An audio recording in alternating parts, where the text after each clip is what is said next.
السلام عليكم ورحمة الله وبركاته. كروينة أكاديمي والاليال والاليه عن جعلاي سيديتين كسو دوادا عشر كصدحات falanqaynta farsamada waa cashar ay dadka badankood markay suuqa bilaabayaan ugu jeceliin kamid yahay.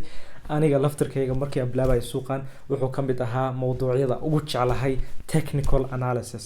marka waa qaab sida aan suuqa u falanqeyno oo fursado uga raadsano waaye, ma ahan istiraatiijiyada casharkan. waa cashar aad iyo aad u dheer oo cabaar pages badan leh, videoska waa dheeryahay laftirkeeda videos badan. marka waxaa rabaa inaad kusoo celcelisaan marar badan, kusoo celceliya, ha ka gudbina casharkan adinkuna si fiican u fahmin insha Allah tacaala. waa cashar aad iyo aad muhiim u ah. marka casharkan maxaa ku baran doontaa? waxyaalaha ku baran doonta waxaa kamid ah waa maxay falanqeynta farsamada, technical analysis maxaa laga wadaa.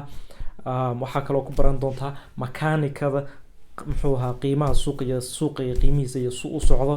waxaa kaloo ku baran doontaa insha Allah mabaadi'da asaasiga ee falanqeynta farsamada. waxaa kaloo ku baran doontaa 6 mabaadi'. waxaa kaloo aan kusoo gabagabayn doonaa casharkan ugu dambeeyo waa isku darka mabaadi'da. marka casharkan waxaa rabaa inaan idin sheego istiraatiijiyad maahan. waxaa ku baran doontaa waa sida suuqa loo falanqeeyo, istiraatiijiyada casharadooda waa way hooseeyaan. marka insha Allah casharkan kusoo celceliya, practice ku sameeya. mabda walba markaa baratid isku daya inaad practice ku sameysaan. trading view inta furtaan fiirsaan insha Allah tacaala, si fiican uga faa'iideysta. su'aal walba qabtaan insha Allah tacaala commentiga hoos kusoo qora ama WhatsApp groupka kusoo dirsada. zaaid aan isku caawiyaa, waa lagu caawinayaa. ka faa'iideysi wacan walaalayaal.